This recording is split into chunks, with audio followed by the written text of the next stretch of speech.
Hello दोस्तों। Uttarakhand daily current affairs में आप सभी का स्वागत है। दोस्तों, आज हम चर्चा करेंगे दिनांक 20/4/2023 यानी कि आज के करंट अफेयर्स के संबंध में हम इसमें चर्चा करने जो भी महत्वपूर्ण प्रश्न हैं उनसे संबंधित सारे फैक्ट हम जानने का प्रयास करेंगे। ठीक है, तो जो भी चैनल पर नए चैनल को सब्सक्राइब कर लीजिएगा। तो देखो, शुरू करते हैं। आज का पहला प्रश्न है, केंद्रीय ऊर्जा मंत्रालय की महत्वपूर्ण हो सकता है, ठीक है, केंद्रीय ऊर्जा मंत्रालय की नोडल इकाई पावर फाइनेंस कॉरपोरेशन द्वारा जारी रैंकिंग में, ठीक है, यूपीसीएल यानी कि उत्तराखंड पावर कॉरपोरेशन लिमिटेड को कौन सा स्थान प्राप्त हुआ है।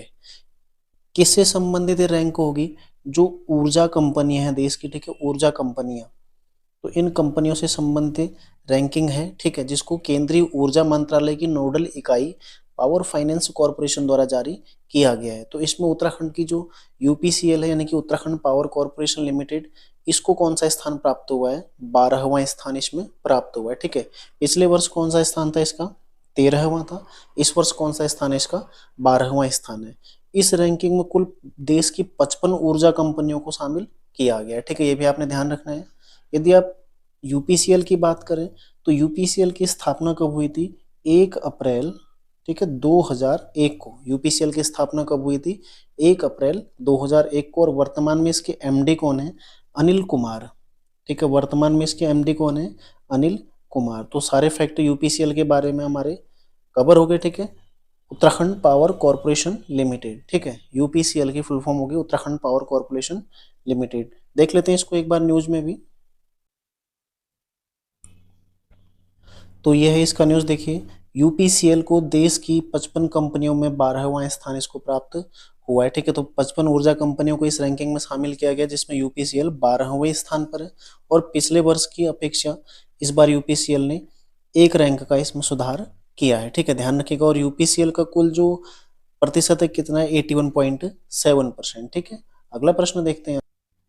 निम्नलिखित में से किस स्थान पर राज्य खाद्य एवं औषधि विश्लेषण प्रयोगशाला, राज्य खाद्य एवं औषधि विश्लेषण विश्लेषण प्रयोगशाला कहाँ पर स्थित है? आपसे ये पूछा गया। ठीक है, चर्चा में है इसीलिए इसको मैंने प्रश्न बनाया है, क्योंकि संस्थान के रूप में भी आपसे ये पूछा जा सकता है। तो देखो कहाँ पर है, ये है रुद्रपुर उधम सिंह नगर में। ठीक है, रुद्रपुर उधम सिंह नगर में ये स्थित है। तो हाल ही में भारत सरकार ने इस प्रयोगशाला को, ठीक है, तेल, मसाले, वसा और दालों के लिए, ठीक है, तेल, मसाले, वसा और दालों की जो दाल हैं उनके लिए, ठीक है, NABL इसका सर्टिफिकेट प्रदान कर दिया है। ठीक है, यानी कि इसको नया हॉलमार्क प्रदान हाल ही में किया गया। तो पूर्व में केवल दूध तक सीमित था, ठीक है, दुग्ध उत्पादों तक सीमित था, लेकिन अभी इसको अब बढ़ा दिया गया है। तो ध्यान रखिएगा इसको।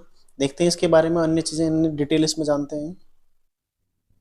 तो ये देखो, उत्तराखंड की रुद्रपुर स्थित राज्य खाद्य एवं औषधि विश्लेषण प्रयोगशाला, ठीक है, कहाँ पर है? देखो रुद्रपुर में है।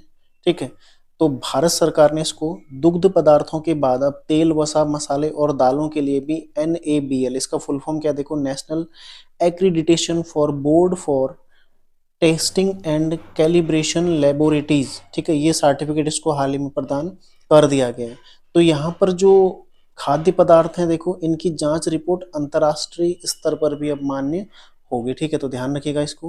अन्य देखो, यदि इसकी स्थापना की चर्चा करें तो 2010 में इसकी स्थापना हुई थी और 2018 में इसको दुग्ध उत्पादों की जांच के लिए NABL सर्टिफिकेट प्रदान किया गया था। ठीक है, तो वर्तमान में देखो, तेल, मसाले, वसा और दालों में मिलावटखोरी जो होती है इससे निपटने के लिए NABL सर्टिफिकेट वर्तमान में दिया गया है। तो ध्यान रखिएगा, क्वेश्चन बन सकता है, उत्तराखंड राज्य खाद्य एवं औषधि विश्लेषण प्रयोगशाला कहाँ पर स्थित है? रुद्रपुर में। स्थापना कब हुई? 2010 में। और हाल ही में NABL सर्टिफिकेट निम्न में से किस संस्था या किस प्रयोगशाला को प्रदान किया गया है? किसको किया गया है? देखो, राज्य खाद्य एवं औषधि विश्लेषण प्रयोगशाला को। ठीक है, तो आज का लास्ट प्रश्न देखते हैं हम। देखो, एक और काफी चर्चा का प्रश्न है, राज्य में किस राष्ट्रीय उद्यान में हिम तेंदुए पाए जाते हैं? ठीक है, आप लोगों को लग रहा होगा करंट का प्रश्न कहाँ से हो गया, तो मैं इसको बताऊंगा करंट से कैसे संबंधित है। ठीक है, देखो, राज्य में किस राष्ट्रीय उद्यान में हिम तेंदुए पाए जाते हैं? ठीक है, कहाँ पर पाए जाते हैं? गंगोत्री राष्ट्रीय उद्यान में पाए जाते हैं, ठीक है, गोविंद राष्ट्रीय उद्यान में भी पाए जाते हैं और नंदा देवी राष्ट्रीय उद्यान में भी पाए जाते हैं। ठीक है, अभी तक आप लोगों ने किताबों में देखा होगा, देखो, गंगोत्री राष्ट्रीय उद्यान और गोविंद राष्ट्रीय उद्यान, यहाँ तो पाए जाते हैं, लेकिन नंदा देवी राष्ट्रीय उद्यान में भी पाए जाते हैं, ठीक है। तो इस प्रकार इसका उपयुक्त सभी यानी कि विकल्प डी इसका सही आंसर हो जाएगा। यदि चर्चा करें इनके बारे में विस्तार से, तो ये देखो हाल ही में नंदा देवी नेशनल पार्क में भी वन विभाग द्वारा, ठीक है, 12 दुर्लभ हिम तेंदुओं की गतिविधियां यहाँ पर पाई गई हैं, ठीक है, तो ध्यान रखिएगा। तो जो नंदा देवी नेशनल पार्क है यहाँ पर भी हिम तेंदुए हाल ही में पाए गए हैं। यदि हिम तेंदुए के बारे में चर्चा करें, ठीक है, हिम तेंदुआ क्या है, एक बिग कैट की प्रजाति है, ठीक है, जो बड़ी बिल्ली होती है उसकी प्रजाति है, और इसको IUCN की विश्व संरक्षण प्रजातियों की रेड लिस्ट में सूचीबद्ध किया गया। ये भी आपने ध्यान रखना। प्रश्न ऐसे भी बन जाता है कभी कभी कि निम्न में से किस जानवर को, ठीक है, IUCN की रेड लिस्ट में शामिल नहीं किया गया, तो हिम तेंदुआ उसमें शामिल है, ठीक है। इसके अलावा यह देखो लुप्त प्राय प्रजातियों के अंतरराष्ट्रीय व्यापार पर कन्वेंशन, ठीक है, कि परिशिष्ट 1 में भी सूचीबद्ध इसको किया गया है। और साथ ही देखो जो भारतीय वन्य जीव संरक्षण अधिनियम है, ठीक है, भारतीय वन्य जीव संरक्षण अधिनियम 1972, देखो वाइल्ड लाइफ प्रोटेक्शन एक्ट 1972 का है, इसकी अनुसूची, तो इसमें कुल 4 अनुसूचियों में विभिन्न प्रजातियों को, विभिन्न प्राणियों को रखा गया, ठीक है। तो इसकी अनुसूची फर्स्ट में हिम तेंदुआ को सूचीबद्ध किया गया। तो ध्यान रखिएगा, काफी ये तीनों चीजें महत्वपूर्ण है जो आपसे पूछी जा सकती हैं आगे, ठीक है। तो हिम तेंदुआ देखो कहाँ कहाँ पाया जाता है, उत्तराखंड में,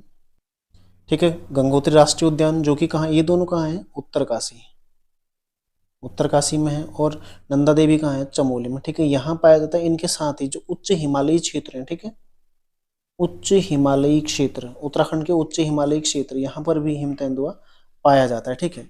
तो ये होगा आज के 3 प्रश्न, इन्हें आप लोग नोट कर लीजिएगा, साथ ही पुराने प्रश्न भी आप लोग रिवीजन करते रहिएगा, ठीक है, इन्हें नोट कर लीजिए और रोजाना का रोजाना नोट करते रहिए, ठीक है। कभी 2 प्रश्न, कभी 1 प्रश्न, कभी 3, कभी 5 भी हो सकते हैं। तो रोजाना जितना भी प्रश्न होगा तो आपको एक साथ बोझ नहीं लगेगा, लास्ट में 45 से 50 प्रश्न आपके महीने में तैयार हो जाएंगे, ठीक है। तो मिलते हैं नेक्स्ट क्लास के साथ, तैयारी आप लोग करते रहिए।